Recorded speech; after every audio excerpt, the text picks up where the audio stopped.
Hey there, and welcome back to another video. Does your technique suck? I know it's a little harsh to ask, but is your technique not as good as you want it to be? Do you feel like it could be better, but you're not exactly sure how to get it better? Well, in this video, I'm gonna show you what I think is the main reason why your technique isn't that good and how to instantly make it better. And it really comes down to one thing, and it's how you practice. The number one thing I want you to remember about learning technique on the saxophone or any other instrument is this. Don't practice something until you get it right. Practice until you can't get it wrong. Now, sure, you might be saying, well, that's great if you have tons of time to practice something, but I want to just learn all this. If you want to get better technique, you need to actually practice things over and over and over again. These could be scales, exercises, etudes, melodies, whatever.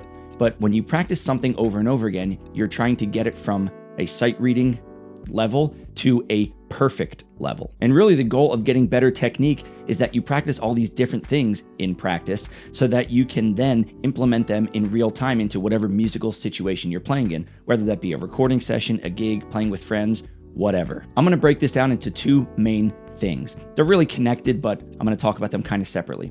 The first thing is slow down and use a metronome. I know this is a common thing that a lot of people say, and you probably know this, but you probably also know that, well, I don't want to have to go through that entire process. Maybe I'll just try to play it faster. Oh, I messed up. Try to play faster. Oh, I'll mess up. I'm sure you've done that before. If you're sitting there banging your head against a wall trying to play something fast and you mess up, you play out of time or something, all you're doing is teaching yourself to play the incorrect finger pattern, the incorrect rhythm, incorrect notes, whatever, but you're teaching yourself to reinforce bad habits. What's the easiest way to work on this? Take a metronome, put it on a slow tempo, and slow is relative to your technical ability, the piece you're working on, whatever. Put it on a slow tempo and play the thing you're working on perfectly. I don't mean like 99%, I mean 100% everything perfect. Perfect tone, perfect intonation, perfect time, perfect articulation, everything. If you are unable to do it at that tempo, slow it down more. Find a tempo that you know you can play whatever perfectly at. If that means it's quarter note equals 40, great. If it's a quarter note equals 100, great, whatever it is for you. Then you have to bridge the gap between that tempo and whatever goal tempo you want it to be. If it's an exercise, there really is no limit to how fast you can or should play it. But what you're gonna do is increase the tempo slightly every single time you can now play it correct and keep reinforcing that correct pattern. So if you're working on a scale and you play eighth notes and the quarter note is at 80 beats per minute, go to 85, then 90, then 95. Don't say, oh, I know it at 80, so I'm gonna jump to 120. That's probably what you've done in the past, and that's probably why you have a limit, and you have a limit at the top there, and you can't really get beyond that. Take the time now in the beginning when you're practicing something. Go from 80 to 85. I like increments of 5 BPM. It's small enough where you have to do a lot, and it's really small enough where it's not that much different, but you're getting faster and you're reinforcing the same thing you just played. But also, it's not too small where it's gonna really take you forever. Yes, it might seem like a lot to go from 80 to 200 in 5 BPM increments, but if you do that on one scale or something and it takes you an entire practice session, I guarantee you're gonna know it for years to come, and you now have saved yourself way more time on the back end. If you try to play it fast now, you mess up. Try to play it fast now, mess up, blah, blah, blah. Repeat that process. The only thing that's gonna happen is you're also gonna not know it that well tomorrow and the next day and the next day. And in a year from now, you're still gonna be struggling with it in some ways. All right, my rant is over about using a metronome, but really that's one of the biggest issues I see is that people don't take the time to learn something perfectly, very, very slowly, and then incrementally speed it up. Now, I want to show you another way to increase your technique and another way that I think is holding you back when you're practicing. This is something I really believe in, and I call it the chunk method. I'm actually gonna jump inside of a PDF now to show you exactly what I mean and demonstrate it for you. All right, as you see here, we're inside of the Charlie Parker Omnibook, the alto saxophone Bible, if you will, and this is Chasing the Bird. So I'm just gonna take one phrase here, this 16th note phrase at the end of the first page. And what I'm going to do is go through the process, like I said, called the chunk method. I believe heavily in this process, and this is one of the ways that I see people mess up when they're learning lines. So I already talked about slowing things down using a metronome, but now it's how do you actually practice the line even if you are slowing it down? Do you just start at the beginning every single time? Well, that's what a lot of people do, and I think you shouldn't actually do that. Here's what I want you to do. And this is kind of, you have to massage this a little bit because it's not always going to fit perfectly if you have different rhythms and things. But what I want you to do is break down whatever phrase, whatever pattern you're playing into smaller chunks. In a phrase like this, we have these 1 beat 16th note groupings. So I'm going to call this first set of 4 16th notes chunk number 1, this set of 16th notes chunk number 2, this set chunk 3, this set right here, which has 2 16th notes and a 16th note triplet, that'd be chunk number 4. And finally, the 4 16th notes and the quarter note, chunk number 5. And here's the process for practicing. Yes, you're going to use a metronome, you're going to slow it down, but what I don't want you to do is just start at the beginning and try to play through it. Start at the beginning, play through it. You're going to just be playing the beginning, hopefully right a lot, and then you're going to mess up at a certain point, and then play the beginning right and then mess up. And it's just not a great way to actually learn the entire line perfectly. What you're going to do is play chunk 1 first. So you are going to start at the beginning, but you're going to play chunk 1 first and stop on the first note of chunk 2. So in this case, I'm going to start on C sharp and end on the high C sharp. I'm going to put a metronome at quarter note equals 60, and I'm going to play through this. So here we go. Chunk number 1. Once you feel like you can play that correctly, maybe reinforce it one more time. Great. Once you can play chunk 1, then you're just going to play chunk 2. So you're going to start on the first note of chunk 2, which is that high C sharp. And I'm going to go to the first note of chunk 3, which is that high D. So here we go again, same tempo. One more time. Now what I'm going to do is not go to chunk 3, but I'm going to put chunks 1 and 2 together. So I'm going to start on the beginning of chunk 1, play all the way through chunk 2, and stop on that first note of chunk 3. Here we go. So what we did is we played 1, 2, then 1, 2. Now we're going to add on to that. We're not just going to go 1, 2, 3. We're going to start on chunk 3. So the high D, go to the beginning of chunk 4, which is that A. Once again, you can reinforce it as many times as you need to until you feel like you have it perfectly. So now we did chunk 3. Now we're going to do chunk 2. Start on the high C sharp, go through chunk 3, and stop on the downbeat of chunk 4.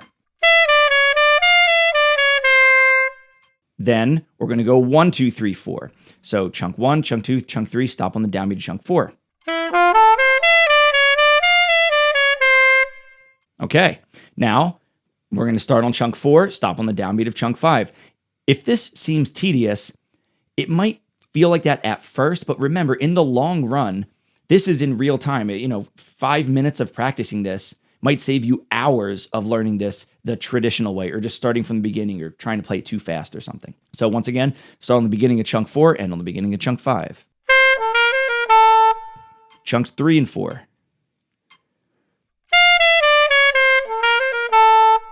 2, 3, 4.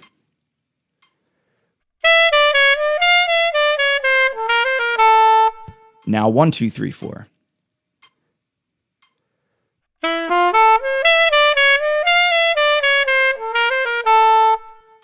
And then finally, you guessed it, we're just going to play chunk 5, and there's a rest after, so that's where we're going to stop. Then 4, 5, 3, 4, 5, 2, 3, 4, 5, and finally 1, 2, 3, 4, 5. Here's 5. 4, 5. 3, 4, 5.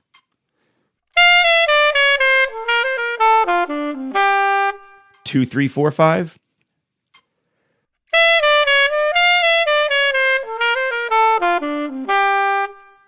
1, 2, 3, 4, 5. Once again, quarter note equals 60.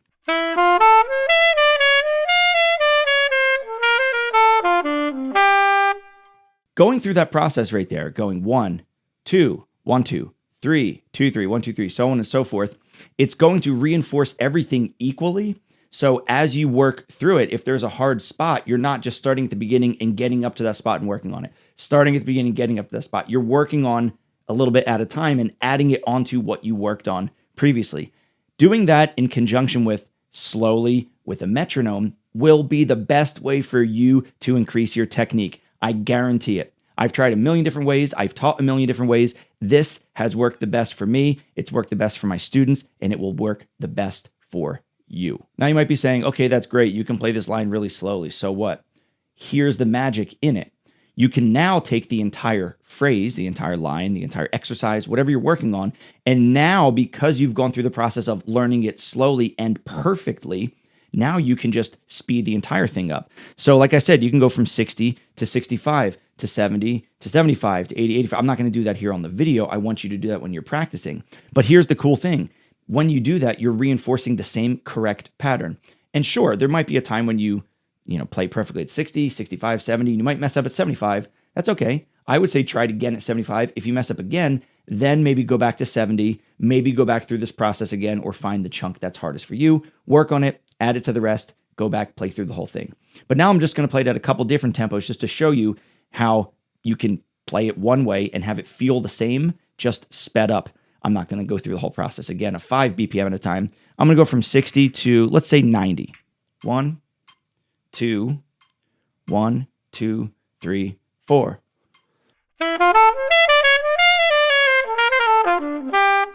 Because I've gone through that whole process, even slow, I was able to jump to 90. I don't want you to. I want you to go slowly up, but it still feels kind of the same. Let's go up another 30. Let's go up to 120. 1, 2, 1, 2, 3, 4.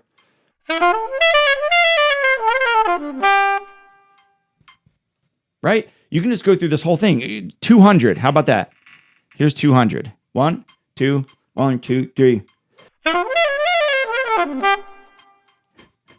Right? Yeah, that's obviously, an extreme example going 60, 90, 120, 200. But the point is this, because you're playing it correct, that finger pattern that you're reinforcing, that feeling of what you have to do with your embouchure to jump between the notes, reinforcing. Everything you're doing is reinforcing something that's correct.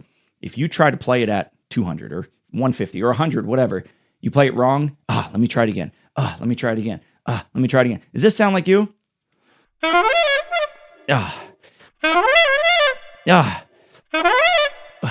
Right? That's not going to be the most efficient way for you to learn it. And I'm sure you know that if you've ever tried this. All right, there you go. If your technique sucks or you think it could be better, try this method out. The method of doing the chunks the way I taught you and taking it slow with a metronome, playing it perfectly, reinforcing that, and then speeding it up. I know it's going to work for you, and I know you're going to save so much time on the back end by doing this method, and you're going to feel so much better about your technique in the long run. If you want to go deeper on technique and all things saxophone related, I have my Saxophone Success community. It's amazing. The members there are amazing. We have monthly masterclasses, monthly songs of the month, live Q&As, guest masterclass presenters. We just had Ryan Devlin in last month, did an awesome live masterclass. There's so much content, so many great conversations happening. Come check it out. Get 30 days completely risk-free. Go to davepollack.com/SSC. I'll put that link at the top of the description down below. I'll also put it in the pinned comment. If you've ever wanted to get better at saxophone, this is the way to do it. Thanks so much for watching, and I'll see you in the next video.